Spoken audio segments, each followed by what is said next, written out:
So good afternoon all. मैं doctor S के यादव आप सभी का एक बार फिर से स्वागत करता हूं हमारे सुपर 100 प्रोग्राम के अंदर।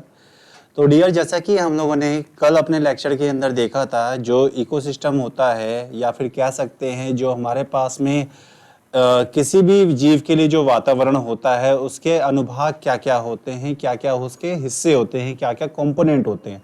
तो कल हम लोग उसके अंदर डिस्कस कर रहे थे, जिसके अंदर हमने काफ़ी सारी चीज़ों को कवर अप कर लिया था। जहाँ पे हमने फिजिकल कंपोनेंट्स को देख लिया था, केमिकल कंपोनेंट्स को देख लिया था, केमिकल कंपोनेंट्स के अंदर हमने लास्ट ऑर्गेनिक कंपोनेंट्स को देख लिया था। ठीक है, आज हम उससे आगे बढ़ेंगे और हम देखेंगे अब इसके अंदर जो हमारे पास में बायोलॉजिकल कंपोनेंट होते हैं एनवायरनमेंट के, वो क्या होते हैं, उनके फीचर्स क्या होते हैं, क्या उनका इम्पैक्ट होता है, उनके बारे में समझेंगे। और साथ ही साथ हम ये देखेंगे जो ऑर्गेनिज्म है, ठीक है, वो अपने एनवायरनमेंट को किस तरह से रेस्पॉन्स देता है। ठीक है, हमारे पास में देखिए अलग अलग प्रकार के रेस्पॉन्स आते हैं अलग अलग परिस्थितियों के अंदर। ठीक है, जैसे एक एग्जांपल के तौर पे मैं कहूँ, ठंड हो रही है, मैंने ब्लेजर डाल रखा है। ठीक है, गर्मी होगी मैं टी शर्ट डाल के बैठूंगा।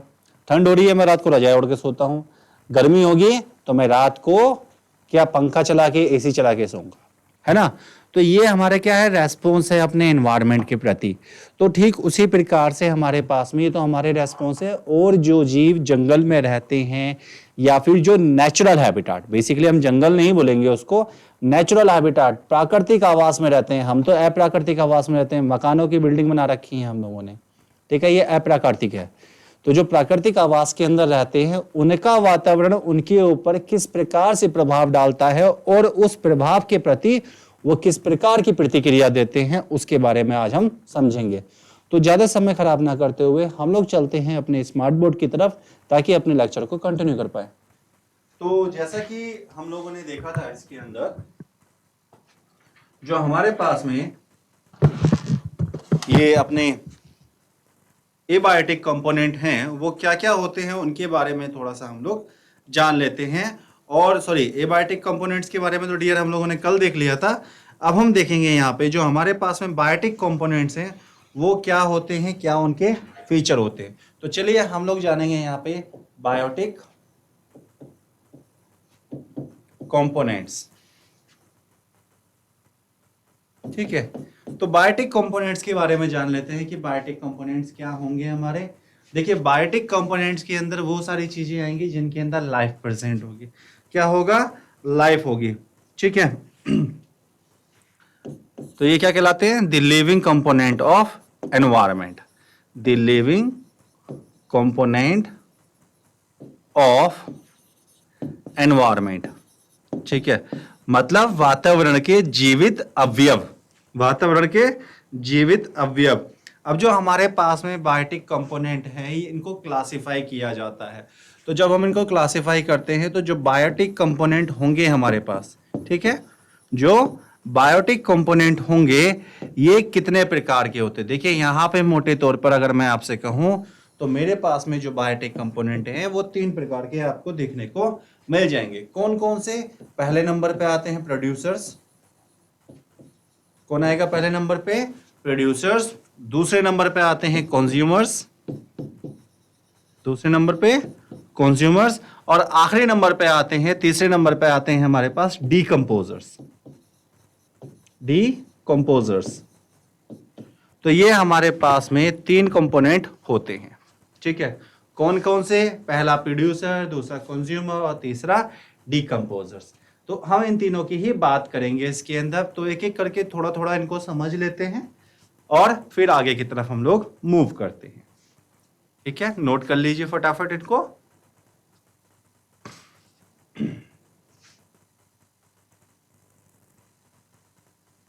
तो उम्मीद करता हूं कि आप लोगों ने नोट कर लिया होगा। फिर हम लोग इसके अंदर आगे बढ़ते हैं। अब हम सबसे पहले किसको देखेंगे, प्रोड्यूसर को। चलिए, तो हम देखेंगे प्रोड्यूसर। प्रोड्यूसर मतलब उत्पादक, जो किसी चीज का उत्पादन करता है वो प्रोड्यूसर कहलाता है। हमारे पारिस्थितिक तंत्र के अंदर, इकोसिस्टम के अंदर प्रोड्यूसर कौन होता है, हमारे पारिस्थितिक तंत्र में या फिर इकोसिस्टम के अंदर प्रोड्यूसर वही होता है जो ऊर्जा का उत्पादन कर सके। अब बेसिकली अगर हम लोग कहें तो हमारे पास जो लॉ ऑफ एनर्जी कंजर्वेशन है वो क्या कहता है, वो ये कहता है कि मतलब ऊर्जा संरक्षण का नियम क्या कहता है, वो कहता है कि आप ऊर्जा को ना तो उत्पन्न कर सकते हो ना ही नष्ट कर सकते हो, उसे केवल एक रूप से दूसरे रूप में रूपांतरित कर सकते हो। ठीक है, तो सेम चीज हमें यहाँ पे भी देखने को मिलेगी। भले से मैं आपसे कह रहा हूँ कि यहाँ पे ऊर्जा का निर्माण होगा, लेकिन नहीं होगा। ठीक है, ऊर्जा का निर्माण नहीं होता है। यहाँ पे क्या होता है, जो ऊर्जा आती है ना उसको दूसरे रूप के अंदर कन्वर्ट कर दिया जाता है। तो यहाँ पर हमारे पास में केमिकल्स का निर्माण होता है, किसमें, जो हमारे पास में किसी स्रोत से ऊर्जा आती है। अब पृथ्वी पर जो ऊर्जा का मुख्य स्रोत है वो क्या है, तो पृथ्वी पर ऊर्जा का मुख्य स्रोत होता है बेटा हमारा क्या, सन। ठीक है, तो जो सनलाइट होती है ये हमारे पास में रेडिएंट एनर्जी लेके आती है, और जो रेडिएंट एनर्जी होती है, ठीक है, ये फोटॉन्स की फॉर्म में आती है। और जो ये रेडिएंट एनर्जी है, प्रोड्यूसर उस रेडिएंट एनर्जी को केमिकल एनर्जी में कन्वर्ट कर देते हैं या फिर बायोमास में कन्वर्ट कर देते हैं। तो बेसिकली प्रोड्यूसर क्या करते हैं, रेडिएंट एनर्जी की प्रेजेंस में कुछ कार्बनिक पदार्थों का निर्माण करते हैं, उत्पादन करते हैं, और इन्हीं कार्बनिक पदार्थों की वजह से पृथ्वी पर जीवन यापन संभव हो पाता है। ठीक है, तो चलिए हम क्या बताते हैं प्रोड्यूसर के बारे में, तो हम बताते हैं कि देखिए हम क्या बताएंगे इसके अंदर, अर्थ पर केवल पादप ही ऐसे जीव होते हैं जो कि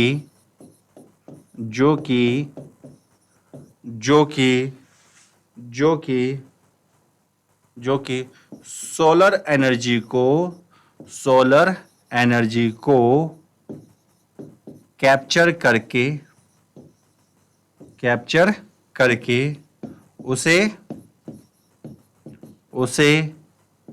उसे फूड एनर्जी में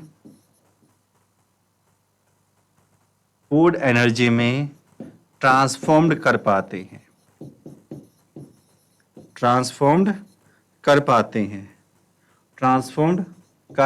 हैं, जिस पर अर्थ के बाकी जीव निर्भर करते हैं,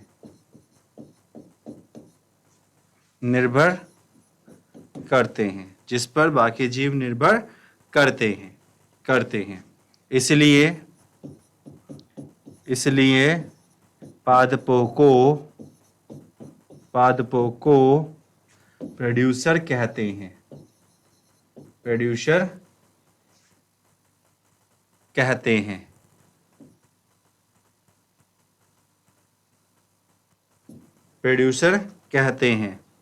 प्रोड्यूसर कहते हैं। और साथ ही साथ जो हमारे पास प्लांट होते हैं ना, हम इनको प्रोड्यूसर के साथ ऑटोट्रॉफ्स भी कहते हैं। क्यों? क्योंकि ये अपना भोजन स्वयं बना सकते हैं। तो यहाँ पे एक स्टार लगा लिख देंगे, क्या? क्योंकि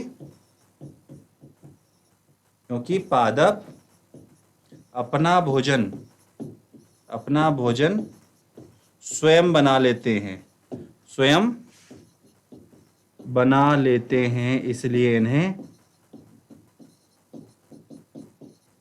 इसलिए इन्हें ऑटोट्रॉफ्स भी कहते हैं। क्या कहते हैं बेटा?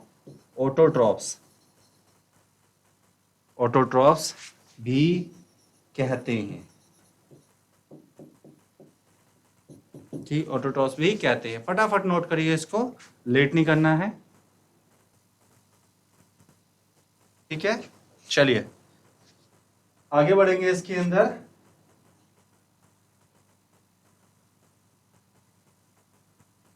ठीक है बेटा, चलिए आगे बढ़ते हैं इसके अंदर हम लोग आगे। ठीक है, अब हम देखेंगे जो हमारे पास में नेक्स्ट है वो क्या है? कंज्यूमर। तो प्रोड्यूसर खत्म, अब देखेंगे किसको?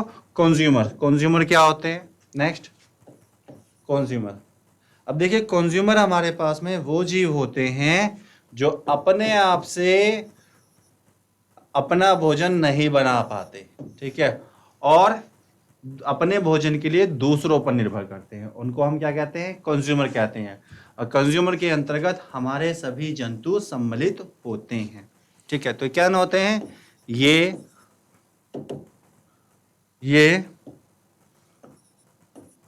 वो ऑर्गेनिज्म्स होते हैं, वो ऑर्गेनिज्म्स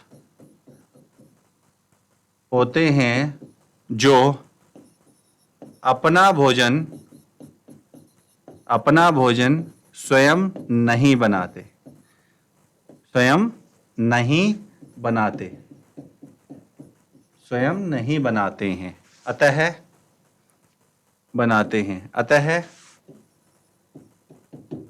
ये अपने भोजन के लिए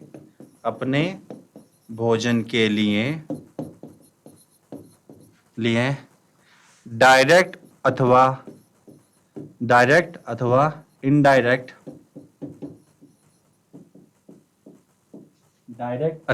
इनडायरेक्ट रूप से प्रोड्यूसर पर ही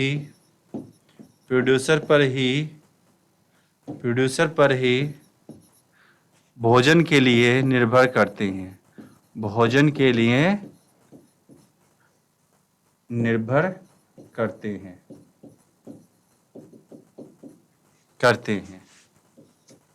ठीक है। तो इस मामले में नाम आता है किसका, जंतुओं का। तो जो जंतु होते हैं यही होते हैं कंज्यूमर्स, ठीक है।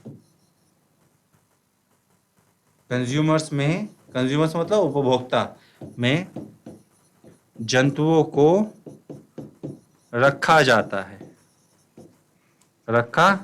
है। अब देखिए ऐसा मत करिएगा आपको ये लगे कि मैंने लिखा है कि अतः ये अपने भोजन के लिए डायरेक्ट अथवा इनडायरेक्ट रूप से प्रोड्यूसर पर निर्भर करते हैं, ठीक है, और ये अपना भोजन स्वयं नहीं बनाते। तो आप बोलेंगे नहीं सर मैं तो अपना भोजन खुद बना के खाता हूँ, ठीक है। तो ये बात नहीं चल रही कि आप अपना भोजन बना के खाते हैं, लेकिन जो आप भोजन बना के खाते हैं वो प्रत्यक्ष या अप्रत्यक्ष रूप से पादपों से आ रहा है। आप कुछ नहीं कर रहे, बस उसका स्वाद बढ़ा रहे हैं, ठीक है। अगर आप सब्जी खा रहे हो या फिर रोटी खा रहे हो तो रोटी किससे खा रहे हो, गेहूं से। अगर गेहूं का जो कंटेंट है अगर आप डायरेक्ट लोगे तब भी आपकी बॉडी के अंदर एनर्जी आएगी, लेकिन क्या है कि आप उसको स्वाद बढ़ा के खा रहे हो, ठीक है। तो हम जो भोजन ले रहे हैं वो प्रत्यक्ष या अप्रत्यक्ष रूप से पादपों से ही आता है, ठीक है। अब जो हमारे पास में कंज्यूमर होते हैं, ये कंज्यूमर कई प्रकार के हो सकते हैं, ठीक है। कंज्यूमर हमारे कुछ ऐसे हो सकते हैं जो पैरासिटिक होते हैं, कुछ ऐसे हो सकते हैं जो कार्निवोर्स होते हैं, कुछ ऐसे होते हैं जो हर्बीवोर्स होते हैं, कुछ ऐसे होते हैं जो ओमनिवोर्स होते हैं, ठीक है, कुछ ऐसे होते हैं जो स्कैवेंजर्स होते हैं। तो जो कंज्यूमर है ये अलग अलग प्रकार के हो सकते हैं। कंज्यूमर्स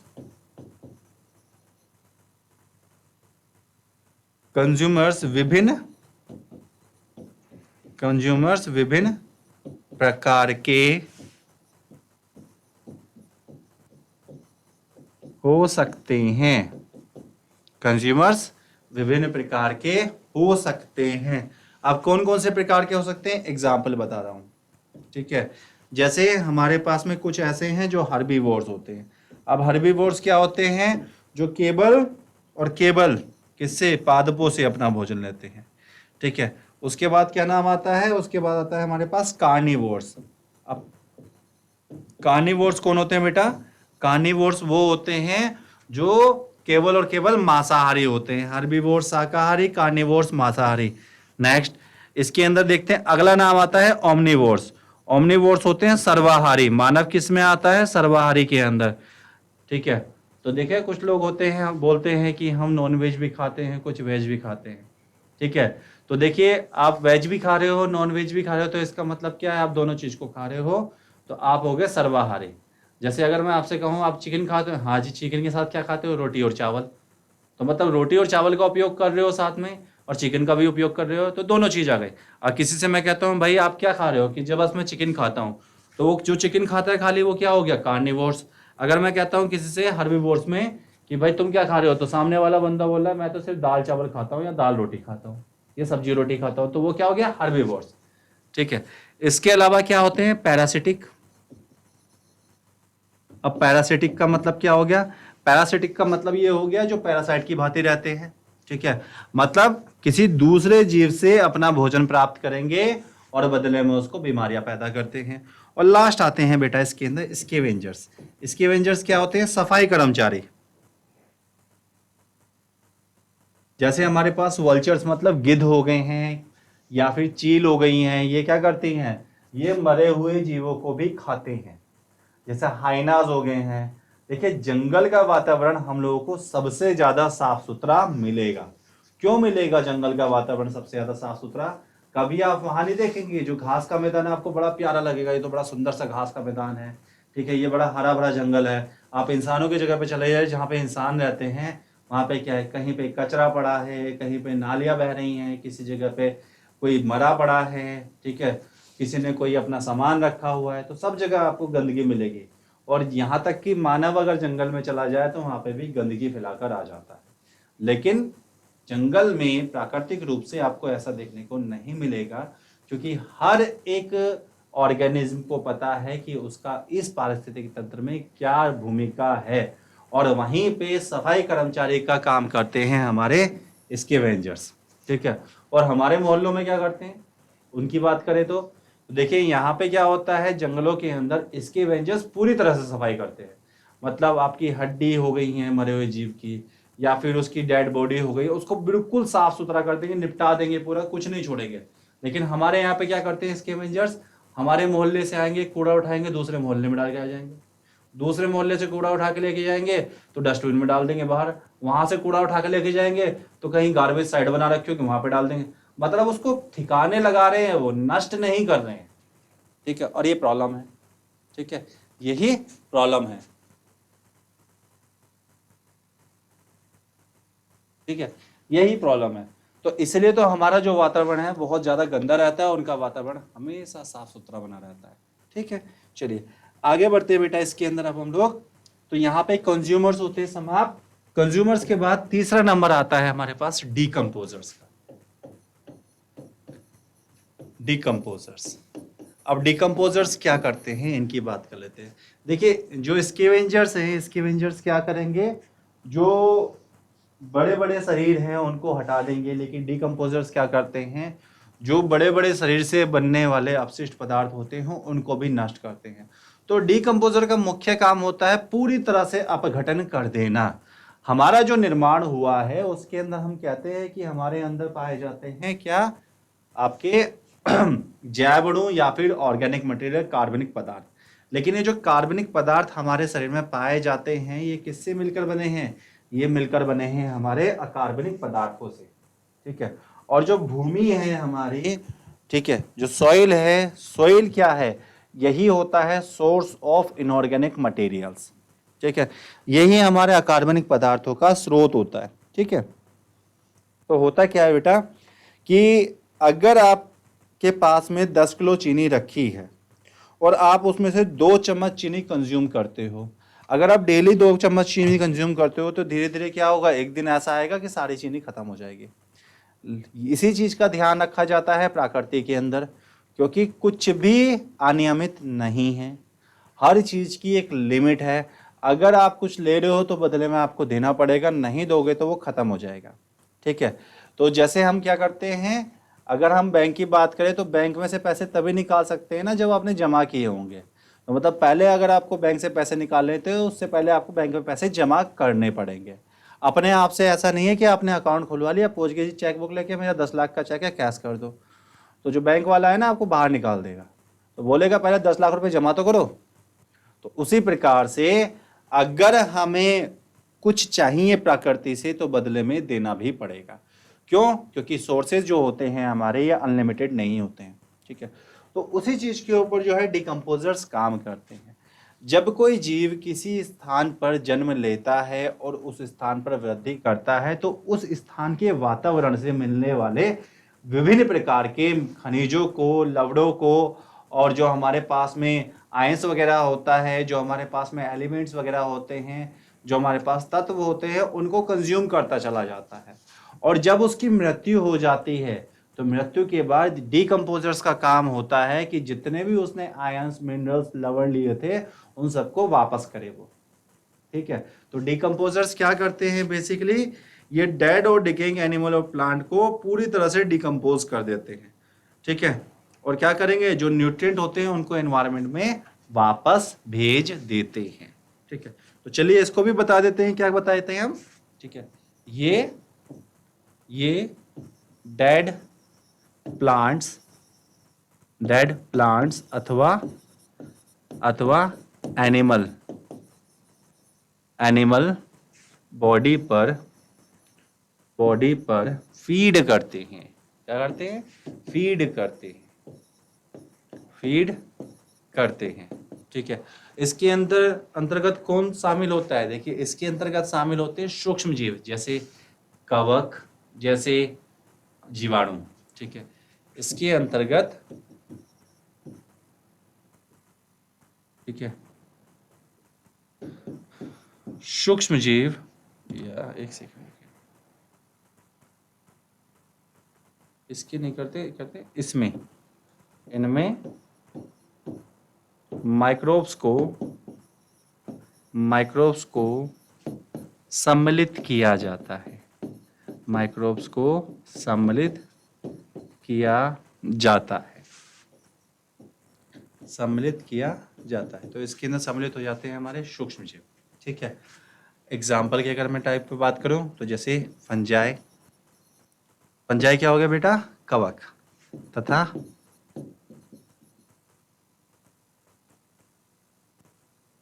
बैक्टीरिया मतलब जीवाणु, ये हो गए। आगे हम बात करते हैं, बेसिकली इनका काम क्या होता है, ये हमारे वातावरण में न्यूट्रिएंट को रिसाइकिल करने में सहायता करते हैं। ये एनवायरनमेंट में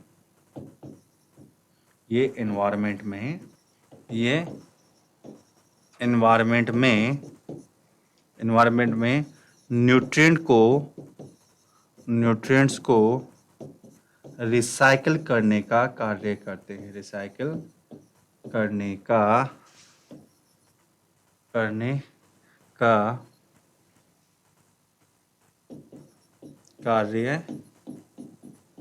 करते हैं, ठीक है। तो ये हमारे रिसाइकिल करने का कार्य करते हैं न्यूट्रिएंट्स को। फटाफट से नोट कर लीजिएगा इसको, फिर आगे बढ़ेंगे इसके अंदर। तो ये आपने नोट कर लिया होगा, ठीक है।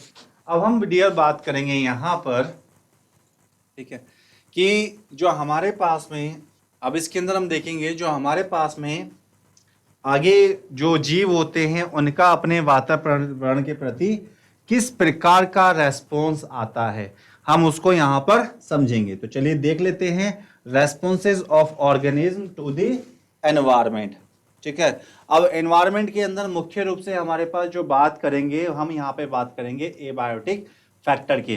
तो हम कह सकते हैं सीधे तौर पर responses of the organism to the abiotic factor. तो हम क्या बताएंगे, हेडिंग हमारी responses of organisms to abiotic factor,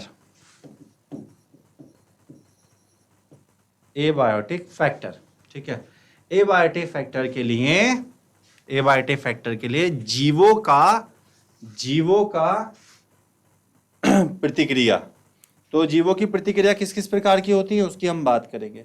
तो देखिए हमारे पास में जितने भी जीव होते हैं सबके पास कुछ ना कुछ ऐसी काबिलियत होती है कि वो अपने वातावरण की अवस्थाओं में जीवित रह सकें, ठीक है। तो वातावरण की अगर परिस्थितियां चेंज होती हैं तो उनके पास में कुछ ना कुछ ऐसा जरूर रहता है जिससे वो वहां पर जीवित रह सके, ठीक है। तो हम क्या बताते हैं, ठीक है, जीवों के पास अपने वातावरण में हो रहे परिवर्तन के लिए कई प्रकार की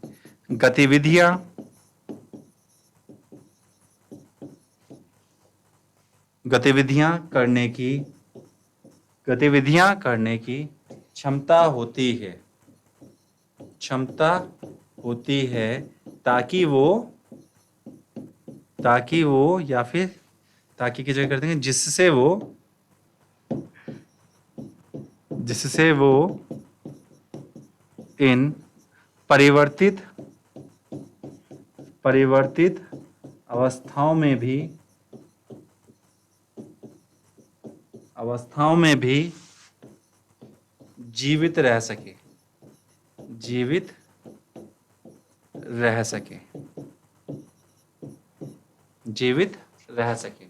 अब ये कौन कौन सी इनके पास में पाई जाती हैं उनकी हम बात कर लेते हैं। ठीक है, तो देख लेते हैं कौन कौन से रेस्पॉन्स होते हैं हमारे पास और किस किस प्रकार की ये गतिविधियां दिखाते हैं जब इनके वातावरण के अंदर परिवर्तन आता है ना। तो चलिए शुरुआत कर लेते हैं। तो सबसे पहले हम बात करेंगे कि हमारे पास में जो ऑर्गेनिज्म है उसमें कौन सी रेस्पॉन्स देखने को मिलता है। तो हम बात करेंगे सबसे पहला रेस्पॉन्स यहाँ पर। पहला रेस्पॉन्स होता है रेगुलेट। अब रेगुलेट क्या होते हैं हम इनकी बात कर लेते हैं। देखिए रेगुलेट की अगर हम बात करें तो जिसका मतलब होता है नियमन। ठीक है, तो कुछ हमारे पास में ऐसे जीव होते हैं जिनमें ऐसी क्षमता पाई जाती है यदि उनका वातावरण, ठीक है, मतलब जो भी उनका वातावरण है उसके अंदर परिवर्तन आता है तो ये अपने अंदर कुछ ना कुछ फिजियोलॉजिकली परिवर्तन लेके आ जाते हैं जिसकी वजह से ये उस वातावरण के अंदर जीवित रह पाते हैं। ठीक है, तो ऐसे जो जीव होते हैं ना उनको हम कहते हैं, ठीक है, जो ऐसे जीव होते हैं जिनके अंदर ये क्षमता पाई जाती है, ठीक है, उनको हम कहते हैं कि इनके अंदर पाया जाता है होमियोस्टैसिस। ठीक है, कि अगर इनके अंदर बाहर का वातावरण कुछ भी हो ये अंदर का वातावरण कांस्टेंट बनाए रखते हैं। ठीक है, तो वहां से बन के आता है हमारे पास में होमियोस्टैसिस।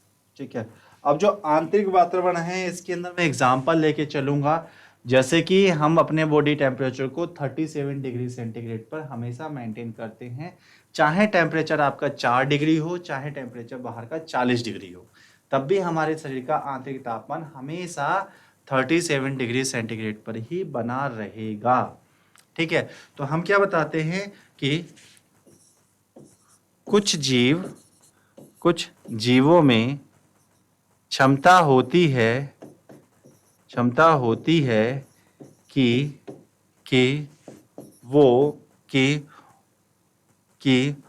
यदि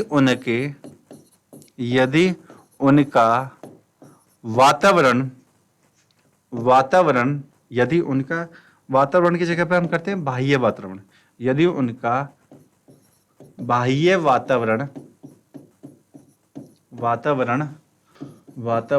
परिवर्तित होता है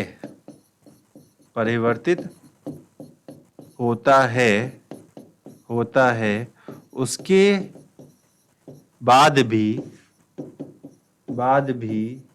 ये अपना आंतरिक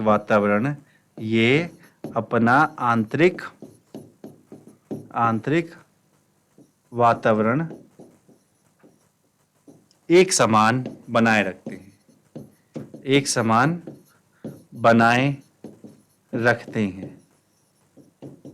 हैं। Example body temperature. ठीक है, जैसे बॉडी टेम्परेचर हो गया।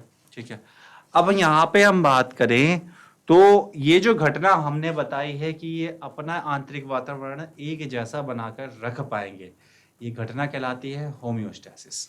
ठीक है, इस प्रक्रिया को होमियोस्टैसिस कहते हैं। क्या कहते हैं बेटा? होमियोस्टैसिस कहते हैं। यही प्रक्रिया है जिसको हम होमियोस्टैसिस कहते हैं। ठीक है, अब देखिए होता क्या है हमारे पास में, अगर हम टेम्परेचर की बात करें तो हमारे पास में कुछ जीव ऐसे होते हैं जो हमारे टेम्परेचर को कंट्रोल कर पाते हैं, कुछ जीव नहीं कर पाते। तो कल मैंने आपको एक नाम बताया था यूरीथर्मल। तो यूरीथर्मल के अंदर वही जीव होते हैं जो अपने टेम्परेचर को नियंत्रित कर पाते हैं। ठीक है, तो इसके जो जीव है ये क्या होते हैं? यूरीथर्मल। ठीक है, क्या नाम आएगा? यूरीथर्मल। यूरिथर्मल यह कार्य कर पाते हैं। ठीक है, तो ये हो गया रेगुलेट। नोट करिए डियर फटाफट।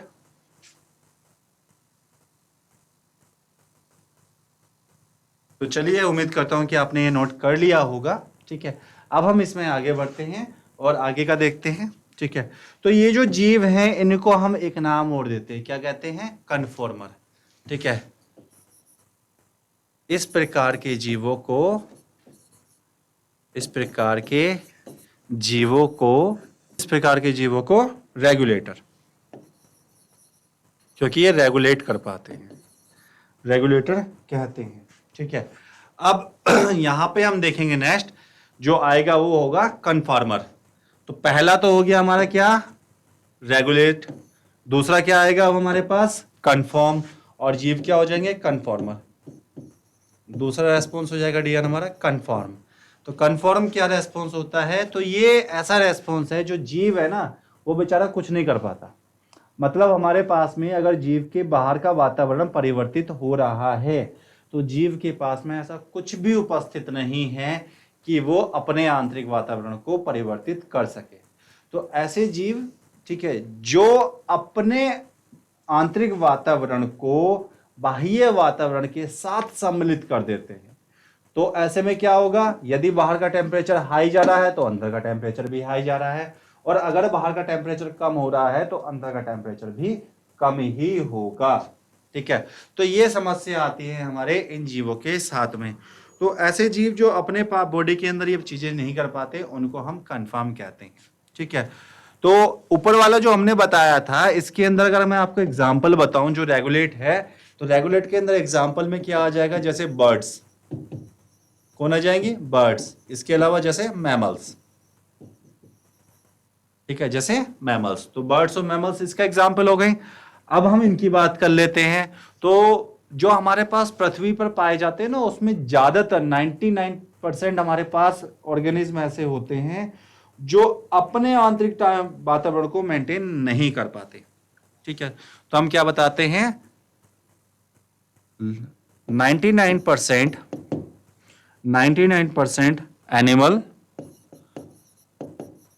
एनिमल पादप तथा सभी पादप अपने इंटरनल एनवायरमेंट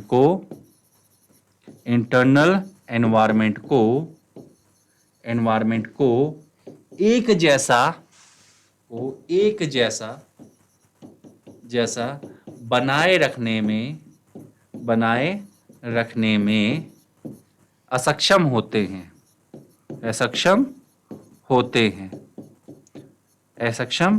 हैं। अब इससे क्या होगा? इससे ये होगा जैसे बाहर का टाइम बदलेगा वैसे ही इनके अंदर का भी बदल देगा। ठीक है, होते हैं। इसके फलस्वरूप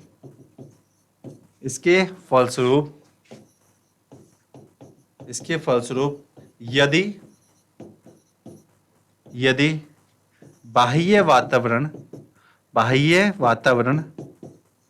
वातावरण परिवर्तित होता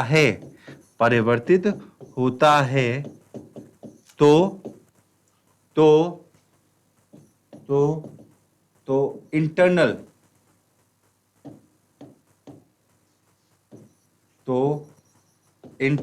एनवायरनमेंट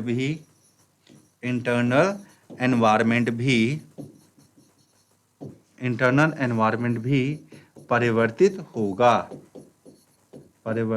होगा। तो यदि बाह्य बदलेगा तो इंटरनल भी बदलेगा ही। ठीक है, तो ये समस्या इनके साथ में आती है। तो इस प्रकार के जीव जिनके पास में क्षमता नहीं होती है उनको हम क्या कहते हैं? कन्फॉर्मर्स कहते हैं। ठीक है, तो हम क्या कहेंगे? इस प्रकार के जीवों को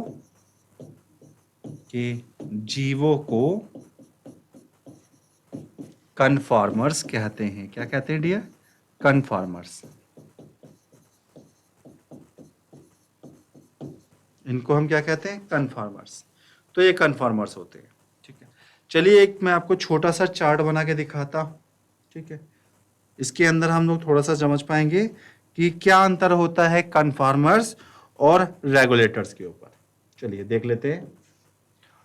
तो अगर मैं आपसे कहूं, एक ग्राफ प्लॉट करते हैं हम लोग।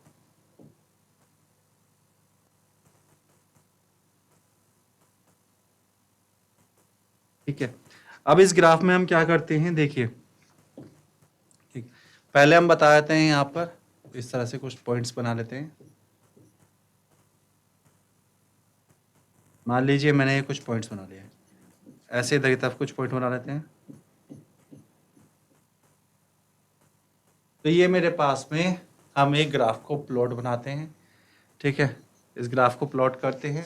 अब जब ग्राफ को प्लॉट करते हैं तो इधर नीचे की तरफ हम लोग लिख देते हैं क्या, इस लाइन को थोड़ा सा और बड़ा बनाने की कोशिश करते हैं। एक सेकेंड, इस लाइन को हम थोड़ा सा और बड़ा करने की कोशिश करते हैं। चलिए, तो ये हमारे पास में है, ये इधर हम लिख लेते हैं इंटरनल एनवायरनमेंट या इंटरनल लेवल। ये हो गया इंटरनल लेवल। इसको हम कर लेते हैं एक्सटर्नल लेवल। एक्सटर्नल लेवल, अब ये किसी भी चीज का हो सकता है भाई, ये एनवायरनमेंट है तो एनवायरनमेंट के अंदर लेवल ही किसी भी चीज का हो सकता है ना। अब देखिए यहां पर क्या है, मैं मान के चलता हूं कि हमारे पास में इधर की तरफ अगर हम बढ़ रहे हैं, किधर की तरफ, अगर हम इस एक्सिस पे बढ़ रहे हैं, किसकी तरफ, एक्सटर्नल एनवायरनमेंट की तरफ, तो ये जो हमारे पास इंटरनल एनवायरनमेंट है इसका क्या इंपैक्ट पड़ेगा। तो देखिए यहां पर हमारे पास में रेस्पॉन्सेज अलग अलग प्रकार से आएंगे। अब कैसे कैसे रेस्पॉन्सेज आएंगे, अब देखिए आपको समझना है। अगर मैं आपसे कहूं, ठीक है, यहां पर बात करूं मैं आपसे किसकी, रेगुलेटर्स की, ठीक है, और साथ में मैं आपसे बात करूं यहां पर किसकी, ठीक है, साथ में आपसे बात करूं मैं यहां पर आपके कन्फॉर्मर्स की, तो उनमें क्या डिफरेंस हमें देखने को मिलेगा। तो अभी मैं आपको समझाऊंगा पूरा कि क्या अंतर आ रहा है हमारे इनके अंदर और क्या अंतर नहीं आ रहा है। ठीक है, चलिए, ठीक है, तो एक तो हमारे पास ये आता है। अब अगला देख लेते हैं ग्राफ, ठीक है, कि अगले हमारे पास पीक कैसी आएगी उसको भी समझ लेते हैं। ठीक है, एक यहां लिखते हैं, इस जगह पर रखते हैं और ऐसे लेके चलते हैं। चलिए, तो एक हम ऐसे लेके चलते हैं। ठीक है, अब देखिए यहां पर अंतर किस चीज का है, अगर आप ध्यान से देखेंगे तो एक तो हमारी लाइन जो है बिल्कुल सीधी चल रही है और एक लाइन जो है हमारी ऐसी चल रही है। तो जो रेड वाला है, रेड वाले को आप ध्यान से देखोगे तो जैसे जैसे हम एक्सटर्नल लेवल के बढ़ता है, जैसे जैसे ये बढ़ रहा है वैसे वैसे हमारा इंटरनल लेवल बढ़ता जा रहा है।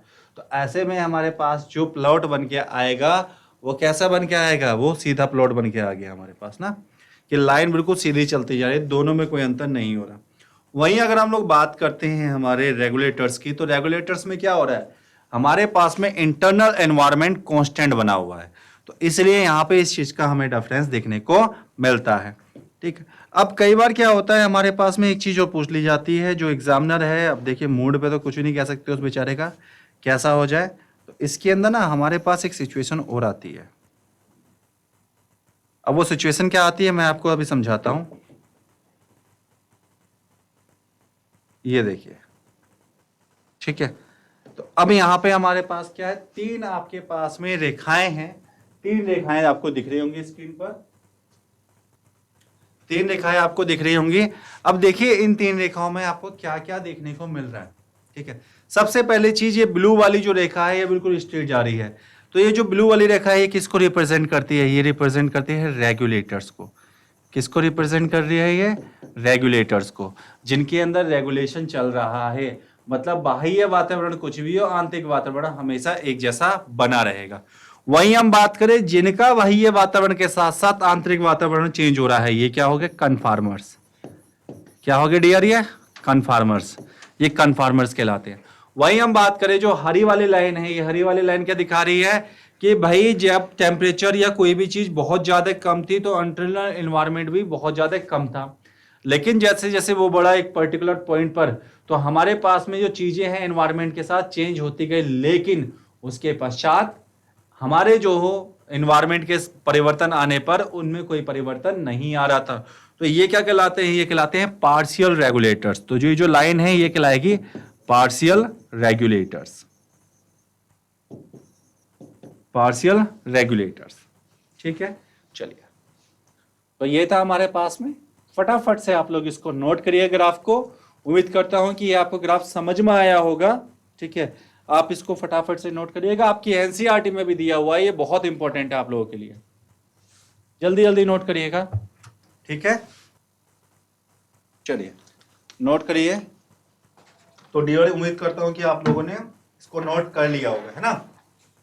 अब हम इसमें नेक्स्ट बढ़ते हैं। अगला आता है हमारे पास, देखिए 2 रेस्पॉन्स हो गए, तीसरा हम देखेंगे। तीसरा रेस्पॉन्स आता है माइग्रेट। तीसरा क्या हो गया? माइग्रेट। अब जो माइग्रेट है उसको हम समझ लेते हैं। ठीक है, कैसे समझते हैं? कहीं दूर नहीं जाना, हमारे आसपास की चीजों से समझते हैं। देखिए, जब गर्मियों का मौसम आता है तो हमारे पहाड़ों पर, ठीक है, जब गर्मियों का मौसम आता है तो हमारे पहाड़ों पर जो व्यक्ति होते हैं, ठीक है, जैसे प्लेन के रहने वाले, दिल्ली है, बॉम्बे है, हरियाणा है, वहां के जो लोग हैं ये आने लगते हैं। क्यों आने लगते हैं? क्योंकि उस गर्मी के मौसम में उनके यहाँ पे बहुत ज्यादा गर्म माहौल हो जाता है। ठीक है, वो उनको तकलीफ देने लगता है, तो वो हमारे ठंडे इलाके पे आके रहने लगते हैं, है ना। और ऐसे ही जब ऊपर पहाड़ों पर बहुत ज्यादा बर्फ पड़ती है तो लोग नीचे जाने लगते हैं। जैसे एक एग्जांपल लेके चलते हैं, आप लोगों के क्षेत्र में आप लोगों ने बद्रीनाथ, केदारनाथ का नाम सुना होगा। तो जो बद्रीनाथ और केदारनाथ के लोग होते हैं, जब गर्मियों का मौसम आता है तो कपाट खुलने वाले होते हैं, लोग वहां पहुंच जाते हैं। जब सर्दियों का मौसम आता है तो वहां से छोड़ के नीचे आ जाते हैं। क्यों? क्योंकि वहां पे ठंड इतनी ज्यादा बढ़ जाएगी और बर्फ इतनी ज्यादा हो जाएगी कि लोग रह नहीं पाएंगे। तो जिस माहौल में लोग रह नहीं पाएंगे, उस माहौल में क्या कर रहे हैं? उस स्थान को छोड़कर दूसरे स्थान पर चले गए। और जैसे ही गर्मियां वापस आई, ये फिर से केदारनाथ बद्रीनाथ पे पहुंच गए। तो ये जो अवस्था है, जहां पर कोई एक जीव वातावरण के परिवर्तन होने के पश्चात दूसरे स्थान पर चला जाता है और जैसे ही पहला वाला वातावरण वापस आता है, पुनः अपने स्थान पर आ जाता है, ये क्या प्रक्रिया कहलाती है? माइग्रेशन या फिर माइग्रेट। ठीक है, तो चलिए हम इसकी बात कर लेते हैं। तो बहुत सारे हमारे पास में एनिमल्स हैं, बर्ड्स हैं। जैसे बर्ड्स हैं हमारे पास में, जब भी कोई स्ट्रेसफुल हैबिटेट आता है तो ये दूसरे एक अच्छे हॉस्पिटल एरिया में मूव कर जाते हैं, और जैसे ही हमारे पास में वो स्ट्रेस खत्म होता है, ये वापस आ जाते हैं। ठीक है, तो हम क्या बताते हैं? कई एनिमल्स जैसे कि बर्ड्स, स्ट्रेसफुल मतलब क्या हुआ डियर? स्ट्रेसफुल का मतलब हुआ जब हमारा जो एनवायरनमेंट है वो तकलीफ दे रहा है, स्ट्रेसफुल होने लगता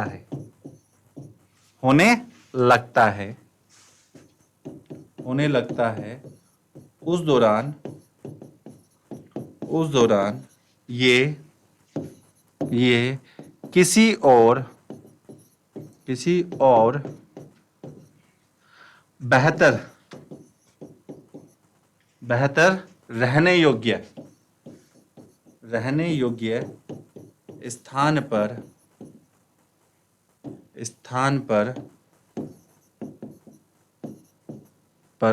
माइग्रेट करते हैं। और जैसे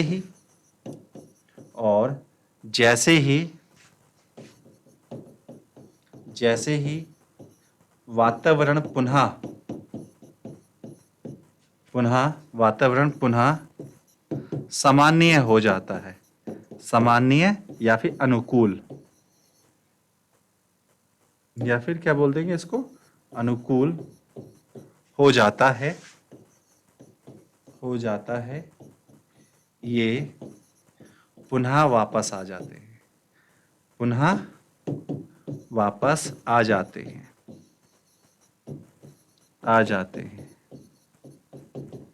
ठीक है, पुनः वापस आ जाते हैं।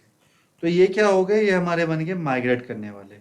एग्जाम्पल के तौर पे अगर आपसे मैं कहूँ, आपको पता है आपकी एनसीईआरटी में लिखा हुआ भी बड़ा अच्छा एग्जाम्पल, तो सर्दियों के दौरान हमारे पास में राजस्थान में एक जगह है भरतपुर। भरतपुर के अंदर नेशनल पार्क है जिसका नाम है क्योलाडो नेशनल पार्क। तो क्योलाडो नेशनल पार्क के अंदर हर साल सर्दियों के मौसम के अंदर कुछ माइग्रेटरी बर्ड्स आती है। कहाँ कहाँ से? साइबेरिया से। ठीक है, तो ये उनको क्या करते हैं, स्वागत करता है, और वो तब तक रहती है जब तक कि यहाँ पे सर्दियाँ रहती हैं। ठीक है, और जैसे ही यहाँ से सर्दी गायब होती है तब तक उनका एनवायरनमेंट भी चेंज हो जाता है, वो वहाँ पर वापस चले जाते हैं। ठीक है, तो कुछ इस तरह से हमारी प्रक्रिया चलती है। तो एग्जाम्पल की अगर हम बात करें तो हम बताएंगे, ठीक है, क्या बताएंगे? During winter, during winter, during winter Keoladeo, Keoladeo national park, Keoladeo national park, Bharatpur Rajasthan India, Bharatpur, Bharatpur Rajasthan,